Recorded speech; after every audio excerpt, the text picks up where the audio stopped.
Hi everyone, I just made a video to my members, to my civil level members, and I was explaining to them, maybe it's not a good idea to make a video like this while you're sitting in a high rise in a city that could be, well, will be, not could be, will be affected by the big one, by a earthquake that is going to be located along the Cascadia fault. So that can produce a magnitude 9 earthquake. And the question is now, which city is the most doomed city in Canada? And now you might know, okay, it's a city that's going to be affected by the big one, the big earthquake, magnitude 9 or higher, the Cascadia fault earthquake. That will affect the whole west coast of Canada, the southern part of the west coast of Canada, and Vancouver Island, and then it's going along Washington State and Oregon and into Northern California. So that will be a devastating earthquake that can go up to magnitude 9, and then 8 to 15 minutes later, it will send a massive tsunami towards the coast. The west coast of Washington and Oregon will be more affected by the tsunami than the west coast where Vancouver is, because there's so many islands, and there is Vancouver Island. And what is the capital of British Columbia? That's the province here that's affected by the Cascadia fault. The capital, that is a city that's called Victoria. And that is basically located right on the Cascadia fault. But not only on this fault, there is more. And why is this the most doomed city in Canada? I will let you know in this video, because maybe you didn't know that. And the danger level is so much higher for the buildings than in Vancouver for many reasons. And how scientists describe it, let's take, for example, one hotel that's a very old hotel in Victoria. It's called the Empress. And one journalist describes it, what's going to happen with this building once the big one hits. And he says the first thing you will hear in this hotel is the breaking glass, hundreds of liquor and wine bottles shaking free from their moorings and then shattering on the floor. A spreading puddle of premium alcohol has already begun to lap at your feet when the gasp and nervous laughter around you turn to screams very, very fast. Then this is what the scary part is. He describes it: beneath all of this cacophony is a sound you've never heard before. A low, omnipresent rumbling, like being underneath a speeding freight train. It's the sound of the earth being torn apart. So that is how it will sound and feel after years of warnings when the big one has finally arrived. And this is how it's probably going to feel in one of these old brick buildings in Victoria on Vancouver Island in the province of British Columbia in Canada. So the scientists say this hotel, the Empress, is one of the most seismically unstable buildings in the entire city of Victoria. Why is this? I mean, we know no building is guaranteed to withstand the big one, even the new ones. So there's no guarantee that they will not come down. And we will look at what happened to buildings in other countries that were having similar earthquakes, not even as big and not even as bad. But it gives you a little bit of a feeling what could happen. So at least the original section of this hotel that was built in 1908 is, unfortunately, how they call it, a sickening combination of unreinforced brick built, and that's the bad part, on top of a reclaimed swampland. So that means the soil underneath it is not very stable. It's very, very soft, which can amplify the waves of this earthquake. So after they built the Empress Hotel, in the first 10 years after it was built, the whole hotel was sinking. It already started to sink in that muddy, soft floor as much as 10 feet. That's a little bit over 3 meters. And that was without the shaking of an earthquake already. So that can make the building There's liquefaction in an earthquake. It multiplies and it can shake the building like this, like that, start sinking. So very, very, very bad. But also areas in the greater Vancouver area have this problem. Vancouver itself, and there's Richmond and Delta, Tsawwassen, and all these coastal areas where they have built a lot are on this soft ground that's prone to liquefaction. It's a dire description that this journalist makes here. I mean, he says a small crowd of panicked hotel guests will try to sprint outside, although this is almost impossible if it's shaking that strong. And they're describing it because these brick stones will crumble, your vision will be impaired. It's going to be an entirely thick white dust, then slate and shingles coming down. And then he says, if you make it to duck cover and hold on underneath a table, you can only hope that the multiple stories of this hotel will not collapse one by one down on you. Because the risk is, or how he describes it, your fate could be that you're being entombed inside BC's, British Columbia's grandest hotel. That is really a doomsday scenario, but the unfortunate part here, this is not an unrealistic doomsday scenario that will never happen or might happen. It will happen. It's just a question of when. There's various predictions. They say within the next 80 years, the percentages it will happen with 50%. So the people that might be affected by this are already alive right now. So this picture shows you a similar kind of building that was collapsing in the 2010 Haiti earthquake. And there you see, this is really not good. So you see the rescuers that are trying to free trapped guests within the rubble of a hotel. That was the hotel, it's called Hotel Montana. That was also one of the country's most luxurious hotels. So the most expensive, most luxurious doesn't always mean it's the safest, unfortunately. And people that live in the capital of British Columbia in Victoria, unfortunately, they live in one of the most doomed cities in Canada. And that is a scientific certainty. There's no doubt about this, that the BC capital will be visited by a scale of civic destruction that has not been seen in this country since the 1917 Halifax explosion. So the problem is that many scientists are criticizing is that despite all these facts and despite all the knowledge, the city of Victoria often continues to act like a city that doesn't stand on the brink of one of the big catastrophes that North America has ever seen.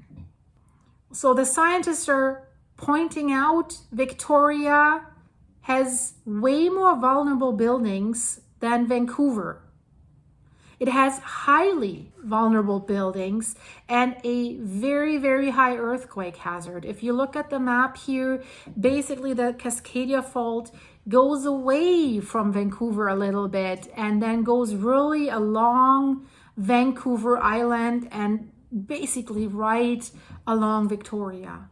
And many scientists call it even a curse. They say the BC capital has a unique curse of being simultaneously threatened by several types of earthquakes, not only this one big one, but it could be that several various types of earthquakes happen at once. And that sounds even worse, right? Because the big one alone is already something that we can hardly imagine. The problem is it's densely populated.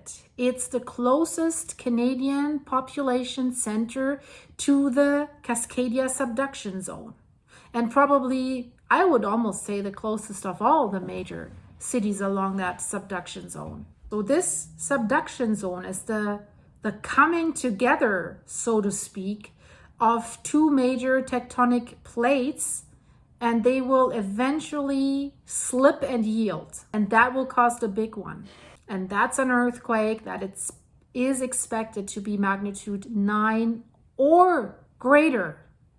And then add the liquefaction, and then add something else that we're about to talk about.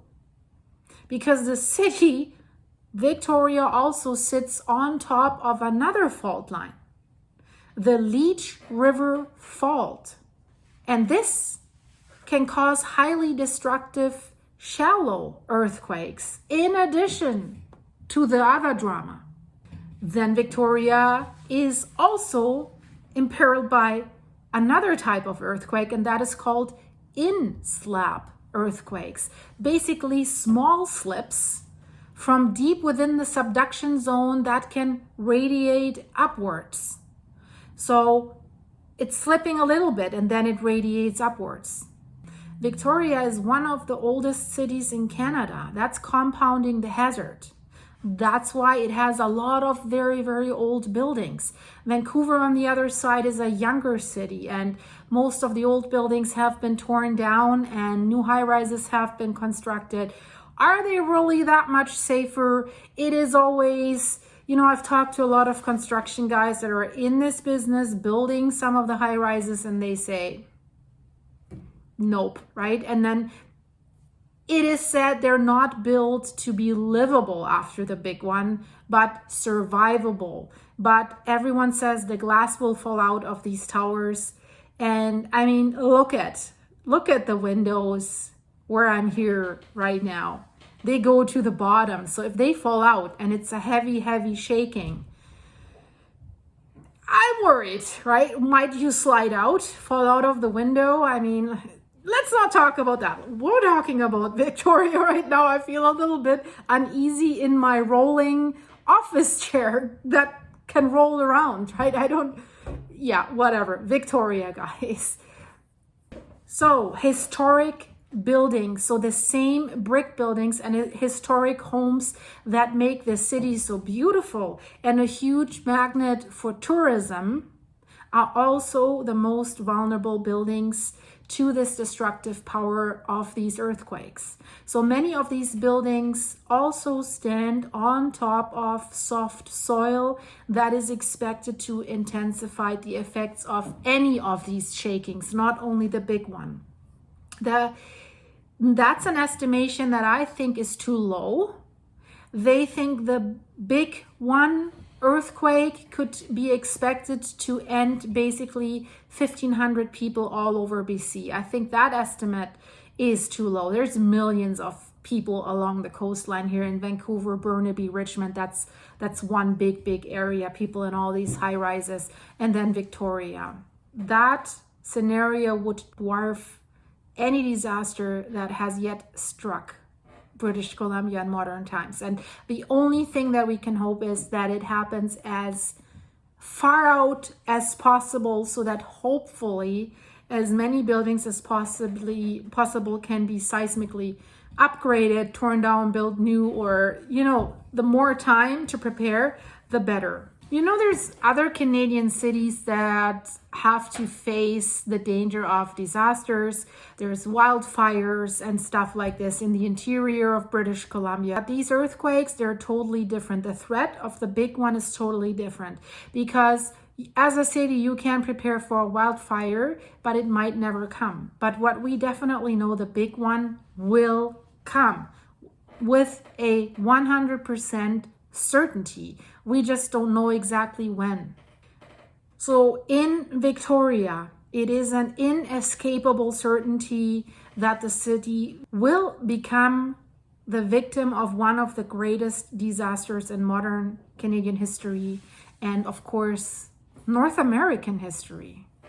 So far, Vancouver Island and Victoria hasn't had any bad disasters that were related to something like this. So since the colonization of Vancouver Island, the worst single loss of life in this region remains the sinking of the SS Pacific in 1875, where 275 people were lost. But that's a total different kind of disaster than what we're talking about here right now.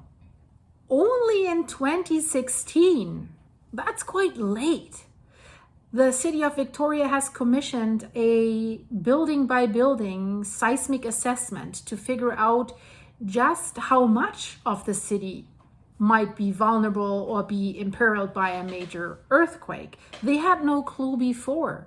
So 2016, that is really late. So the results are very, very concerning.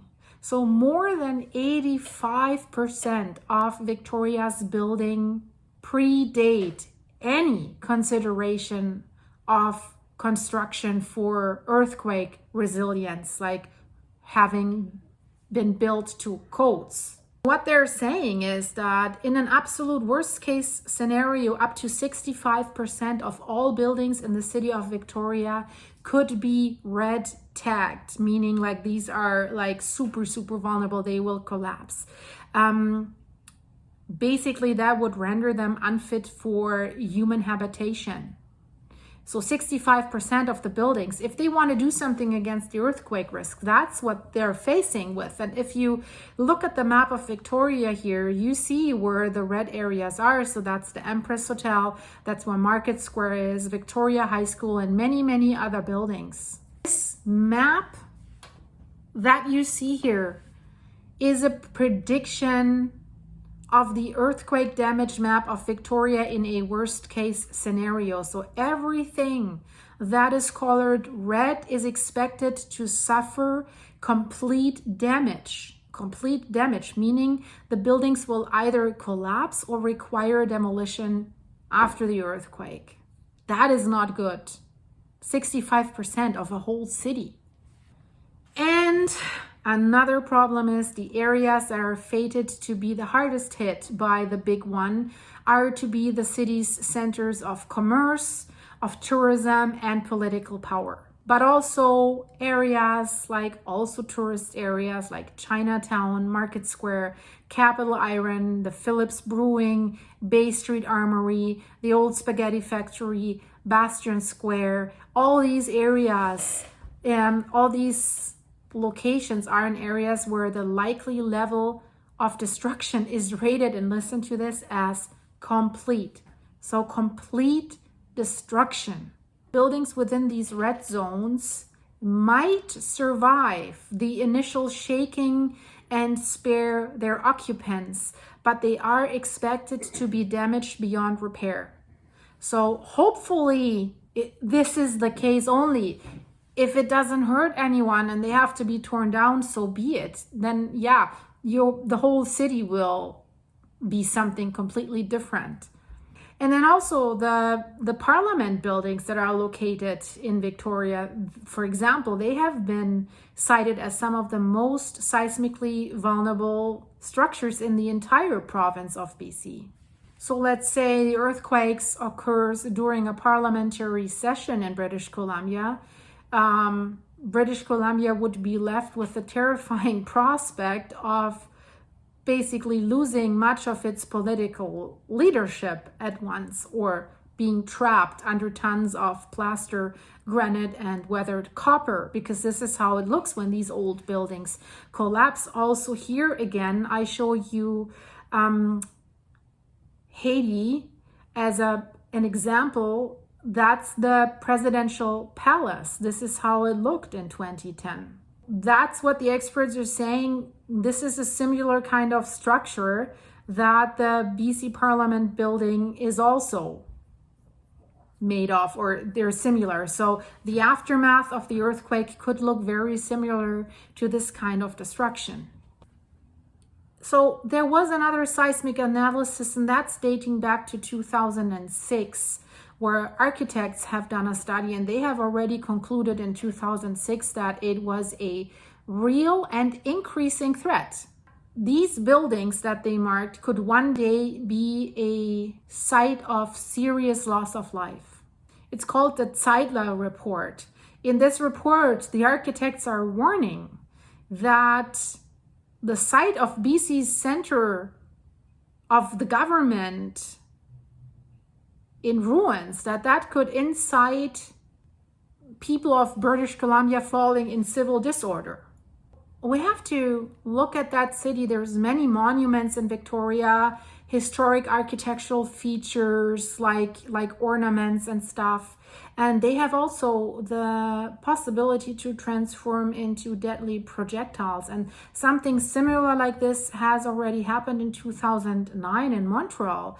It wasn't really an earthquake, but there was a woman, she was celebrating her birthday on an outdoor patio, and then she was unfortunately unalived instantly by a 135 kilogram slab of decorative concrete that fell down. It had broken free right above her head. Talk about fate. At the wrong place at the wrong time. So in Victoria, this city has so many outdoor patios that are built right underneath historic ornaments and gables and stuff like this. So that's why they're worried that similar tragedies could play out within seconds should the big one hit. And let's have a look at Washington, D.C. in just recent times in 2011. All it was needed there was a magnitude 5.8 earthquake that was striking Washington, D.C. It did crack the Washington Monument, and it did bring down statues. The statues were like raining down from the city's national cathedral. You see a picture here. So basically they're saying in Victoria, they could bring down everyone. Their statues are from Captain James Cook to Queen Victoria to Terry Fox. All these statues are there. Gardens, the lawns outside the BC's Legislative Library. There's more than 20 life-sized statues that could be pitched off their mounts. If you're standing nearby, it's a problem. There's a famous place there in Victoria. It's called the Ross Bay Cemetery that could also become a mess of fallen granite, marble, and exposed graves. Sounds not really good. And then the liquefaction. Whole Victoria neighborhoods are built on top of ground that is extremely prone to liquefaction. Liquefaction, as I already mentioned, this is a bizarre earthquake phenomenon in which the earth temporarily takes on the properties of water. It feels like water. So let's say Indonesia, there was a 7.5 earthquake, I believe it was in 2018. And there was an amateur video that had captured, I'll show you parts of here, this absolutely terrifying scene of liquefaction, of liquefacted soil, basically swallowing cars and carrying away whole buildings. As seen in these satellite images, liquefaction wiped out large areas in the city of Palu, such as Balaroa and Patobo. The neighborhood was on this level, was just kind of pulverized and thrust upward here, and you can see kind of the vehicles tossed about, buildings gone, shredded homewares, fences, bed springs. I mean, it's just all kind of been churned and thrust upward here.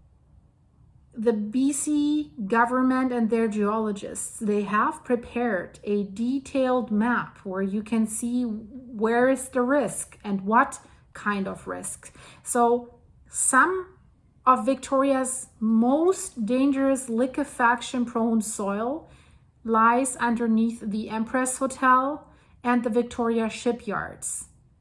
But also areas like Cook Street Village and Fairfield Plaza are built on top of particularly very weak patches of soil, and that soil is also expected to dramatically amplify the effects of any kind of earthquakes.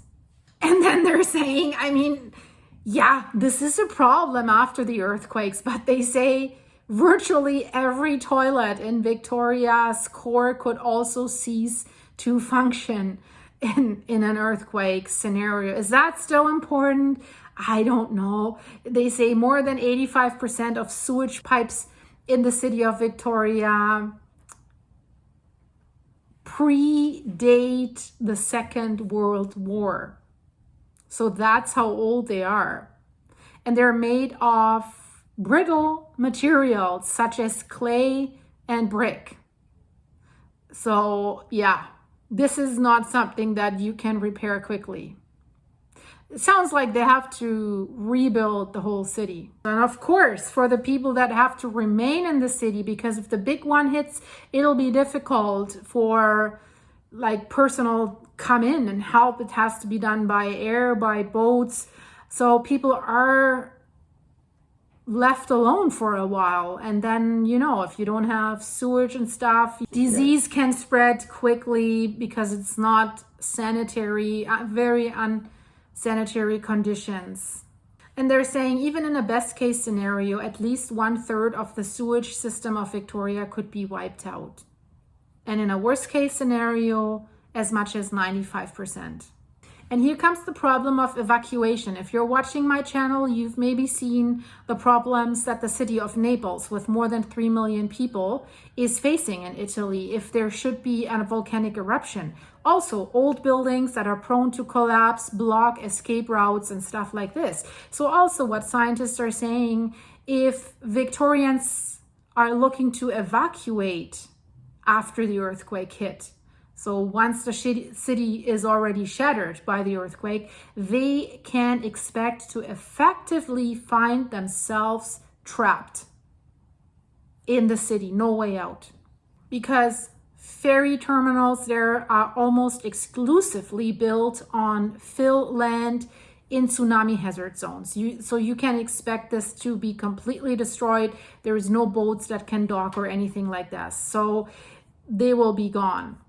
And then there's this big ferry terminal, Swartz Bay, where the ferries are connecting Vancouver Island to Vancouver, the mainland, and to all the other islands. And in 2017, 2 contractors that have worked for the BC Ferries, that's the ferry operator, they have warned that if the big one is going to hit, basically all of Swartz Bay would be destroyed. So no more ferries coming in and out. And then there's something else, but that's the same for Vancouver, or if the big one hits Seattle, Portland, and cities like this. Natural gas leaks, if the earthquakes hit, will instantly threaten by causing fires and explosions all over the city. Let's remember the 1994 earthquake in California, the Northridge earthquake that was happening just north of Los Angeles. This has caused simultaneous, so all at once, more than 14,000 gas leaks and at least 30 gas-related fires. But Northridge was not even comparable to a big one of the Cascadia fault. That's why, and that is not good in like forecasts, like post-disaster forecasts for the west coast of BC, it is expected that fire will do far more damage than the earthquake itself. Than even the most violent shaking, the fire will be the worst. This is great to hear, because guys, I'll show you the view, what I'm looking at right now. I'm right in the middle of downtown Vancouver, up in a high rise. It's not a comfortable situation to talk about something like this, because even if I'm talking about Vancouver, Victoria right now, Vancouver is basically the same. It doesn't have these old buildings, but what I'm talking about right now is same thing that could happen to me right now, basically. There was an earthquake in San Francisco in 1906, the big earthquake in San Francisco. Out of control fire for many, many days has destroyed as much as 500 city blocks of San Francisco. And now you can say this was 1906, this is not comparable to now. For Victoria, it is. Because much of modern Victoria doesn't look all that dissimilar from the turn of the century San Francisco. Actually, they look very similar because Victoria is so old and not so updated, so to speak.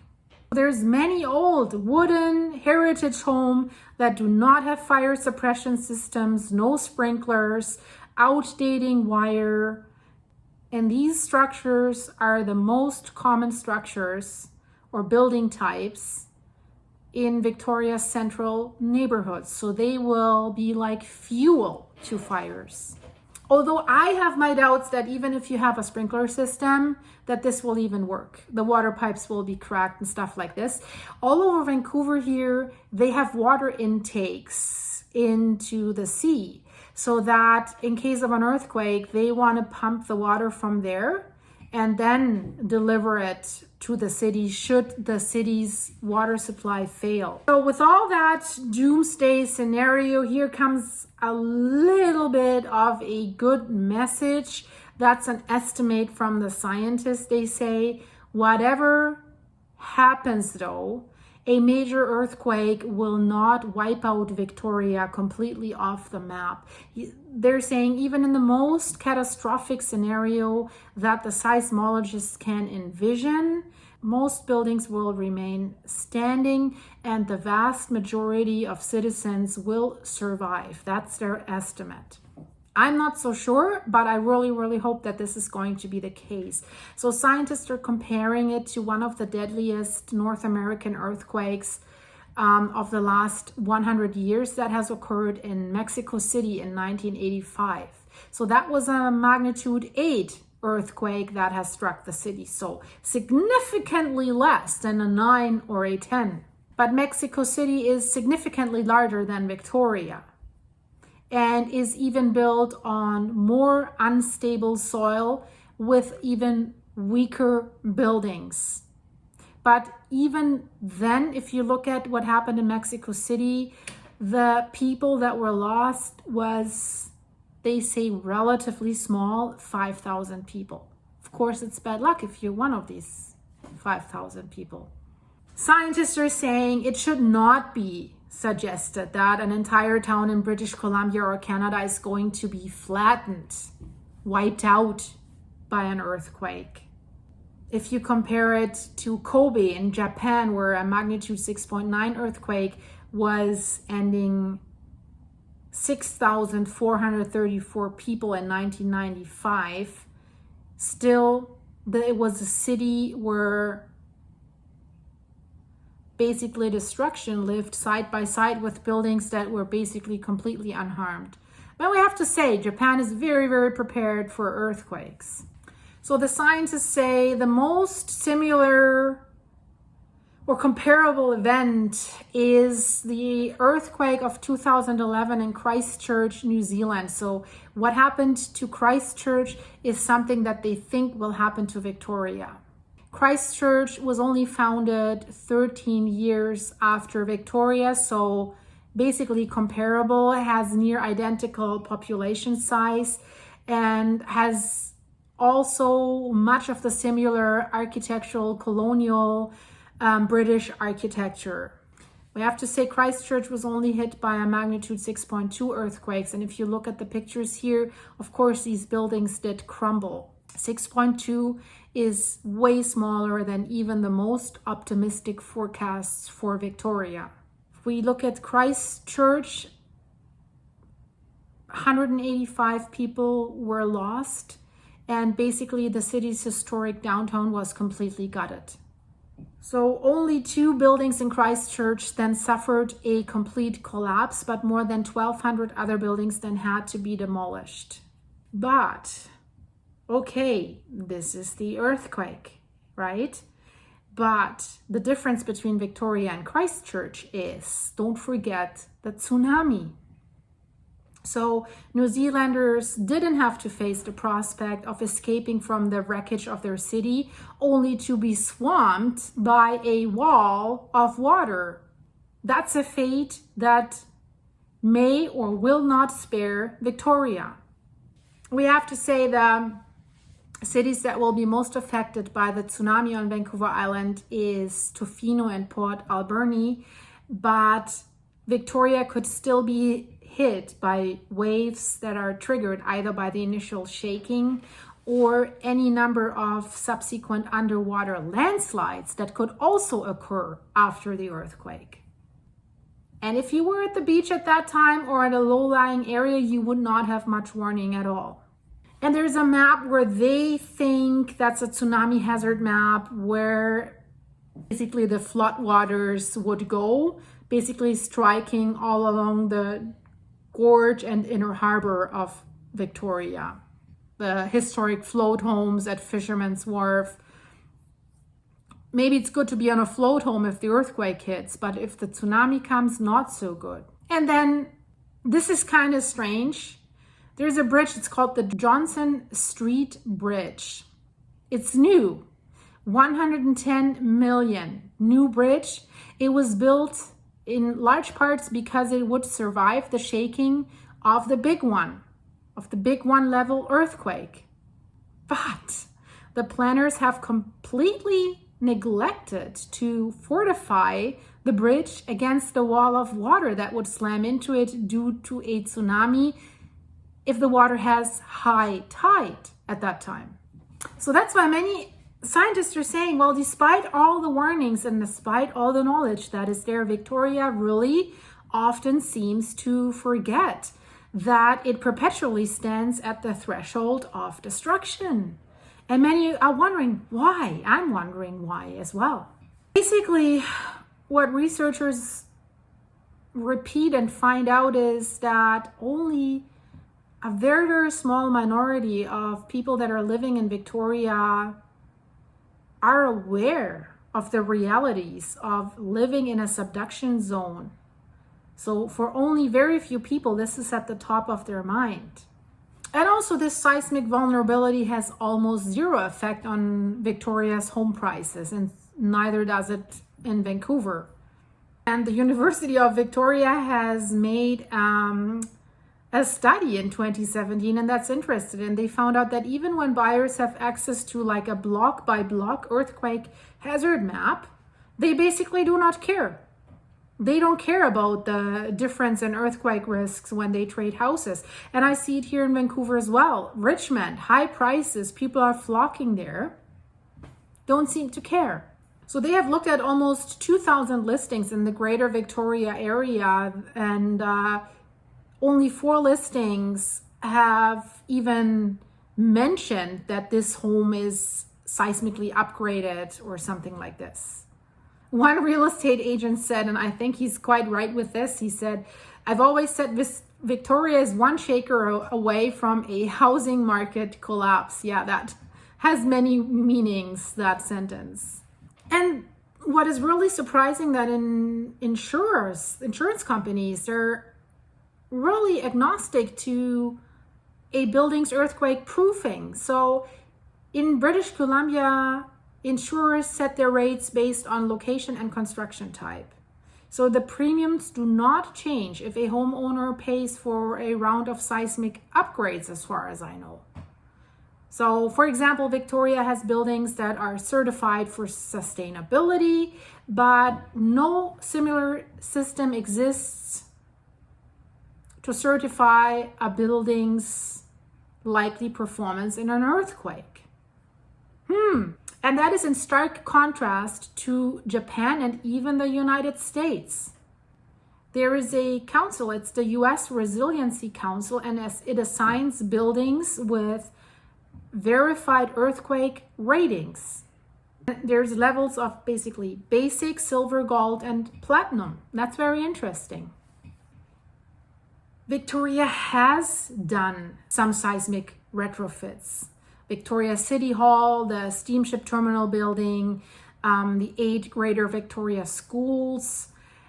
But even buildings that are built to modern standards for earthquake resilience, they continue to feature elements that are oddly out of place for a city in earthquake country, so to speak. For example, they're building new homes with unreinforced brick chimneys that will definitely topple in major earthquakes. New condo towers are basically have brick cladding that will definitely crumble should the earthquake happen. If you compare Victoria to earthquake-threatened US cities, Victoria lacks significantly on even basic seismic regulations. This is crazy. So it's thousands of Victoria homeowners, and I'm sure it's probably the same in Vancouver. They're neglecting even easy fixes that could shield their properties from ruin. Something like the most likely destroyer of heritage homes is when the home is being thrust off its foundation. It's only about $3,500 to upgrade this. But the vast majority of Victoria homes are unbolted to their foundation. So an easy fix that could reduce the risk of gas fires is something that's also not happening. And I know it's not happening here in Vancouver. It's called California valves. They cost about $200 and they automatically shut off a home's gas valve if it's hit by heavy shaking, which that's really important. So this was a little bit of a look into what could happen and what the status quo of a city like Victoria is. And I'm planning to do the same for cities like Vancouver, Seattle, Portland, and so on, because I think the big one is an important topic, and at least it's for me, because I will be directly affected by it should it really come. And I hope that I'm not downtown Vancouver when it happens, because I think I'm pretty okay if I'm in a rural area. So guys, I guess all over the world, we can be hit by natural disasters. I mean, look at what's happening in Florida. And I know I have viewers in Florida. I hope you're doing good. I hope it's slowly getting better. And North Carolina and all these areas that have been affected so badly. It's like tornadoes, flooding, storms. So much can happen, guys. So stay safe, be prepared, and I hope to see you very, very soon. And if you like, become a member of my channel so we can interact a little bit closer together. Thanks for supporting this channel, guys. I have to get a coffee now and edit this video. Hope to see you soon. Thanks. Bye-bye.